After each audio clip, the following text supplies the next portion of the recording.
How you doing, YouTube? Matt with Massive Beer Reviews. Back to yet another review. Some big-ass IPA time. In the form of Blacklist Brewing Spruce Tipped IPA. Blacklist. Didn't have anything from these guys for a very long time. Ended up getting a box of beer from Minnesota. Had one or two of their beers in there. Kind of dug on them. Ended up being lucky enough to have the owner send me off a little 4-packer. This is in there, and this is kind of catalyst of the mailing. Actually, she's like, hey man, I'm gonna send you off some beers, and I'm gonna wait for our Spruce Tipped Imperial IPA to come out. I was like, okay. So I just got this a couple weeks ago, about 2 weeks ago, I think, and been sitting on this, kind of in the mood for a bigger beer right now. So here we go. As far as what it says on this can, it says Spruce Tipped Imperial IPA, Blacklist Artisan Ales, Duluth, Minnesota.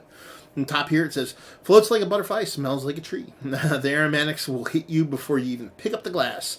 This evergreen champ backs up that smell with a variety of hop flavors, starting off with citrus and grapefruit notes and ending with a pine and resin expected from a Spruce Tipped Ale. Spectacularly light on its feet, this 9.5% ABV bruiser will put on a show.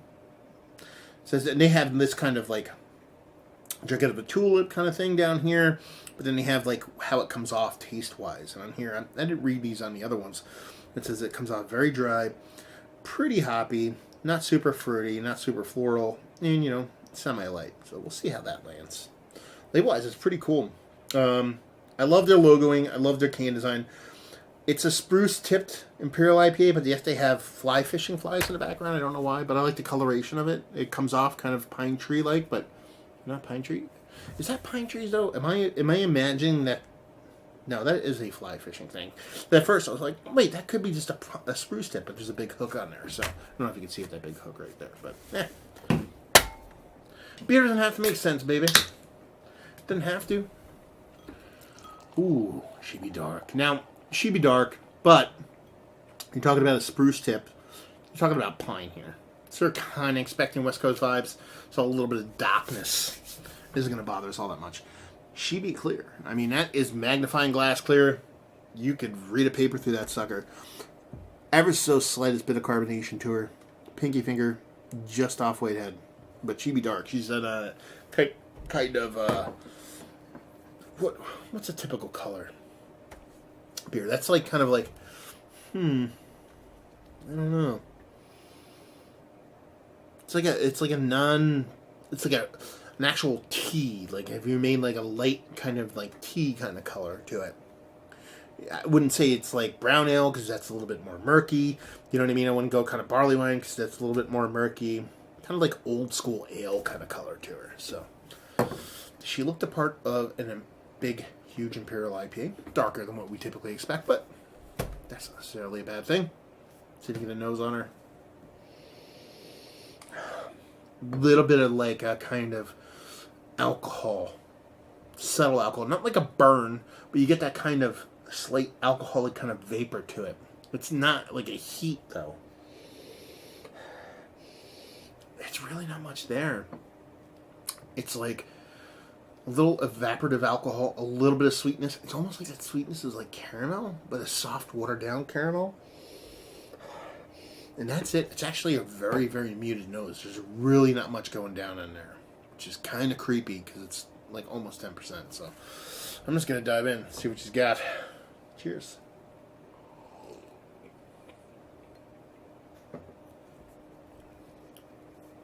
It's a big beer. It's a hot beer. I'm getting like this candied, like, I don't know what it is. It's like sugar plum or something. It's a weird beer.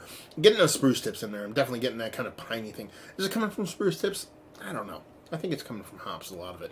Could be coming from spruce tips. But it's weird. I'm getting that kind of pininess, but then I'm getting this sweetness that's kind of like sugar plummy. If you've had sugar plums before, it's very like that. So it's like you're getting this malted plumminess, but then you're getting this kind of piney, what do you say, resininess? You're getting this piney, slightly candied pininess that stops short of resin. Thinner than you don't want it to be, especially at 10%. It's a hot beer. I'm definitely getting some heat from her. she's relatively fresh. I forget when they were set. I got this, like I said, about 2-3 weeks ago. And they just canned it maybe about a week or two before that. So relatively new. I wouldn't call this an IPA. I don't know what I'd call it. It's weird. It's got this kind of Belgian candy vibe to it. But then it has that kind of piney thing. So it's almost like if you made an American kind of barley wine with a low malt bill, but then beefed it up with like a Belgian candied sugar. That's the kind of vibe I'm getting from it. What kind of beer that is, I have no idea. But that's a weird combination. Is it a bad combination? Is it a good combination? I don't know. Honestly, it's definitely not typical what I usually like in beers. But it's interesting. It's making me think. And I think that's kind of fun when it comes to beer. But yeah. Weird beer. Weird beer in a fun way. Ageable beer. Let's put it that way. I want a can of this. And I want to sit on it for a whole year. And I want to drink it. Because I think this might age into something really weird and cool. I get age vibes off this one. So yeah. I mean, that's pretty much it. I don't know what else to say. Not to recap taste, let's recap what I think it is. I think it is an American barley wine with a small malt bill that was beefed up with Belgian candied sugar. That's what it tastes like. So, what kind of beer is that? American barley wine, Belgian candied sugar? I don't know. But it's like the malt bill is super small. So you get this kind of small, kind of thin, kind of mouthfeel from it. But it's higher ABV. And you get the sweetness from it, this caramel kind of almost like figgy sweetness. This sugar plummy kind of sweetness from it that I usually attribute to kind of Belgian beer, so that's where my brain is going with that one. Then that kind of the pininess comes off non-resonant. It's more like candied, so it's like it's all over the place. It's kooky, it's weird. Typically, I love that shit, but this one's a little bit too disjointed for me to go gaga over. But again, like I said, I think if I gave this a year, it might be something that kind of got me all hot and bothered. So yeah, it's one of the better big ABV IPAs I've had as of late. No, it's just not. Is one of the more interesting? Yes. Definitely lands in there because it's just fun and weird and stuff. Value and availability? Don't know. I was lucky enough to get a freebie. And brewery, again, don't know. And maybe someone can chime in on that and just say if you like what we like this. If you like hanging around Christmas Eve at your family's house, and you like drinking bourbon. Where am I going with this one? If you like eating sugar plums while drinking a little bit of bourbon, but you did get a little bit too drunk and you fall face first into the tree. That's kind of where this one lands for me. It's kind of have that little face first into spruce tips thing. You got that little bit of, like I said, throughout the whole thing, that little kind of like sugar plummy thing going on, and you have that kind of boozy thing going on. So it's kind of like my Christmas in not mine, my family's. Let's put it that way. Christmas in a can, because it's someone eating sugar plums, drinking some whiskey, and falling face first into a tree. So if that's what you're into, or honestly, if you like interesting, weird, pine forward beers, then it's definitely worth picking up. So there you go. Another review in the books. Hopefully you guys enjoyed the review.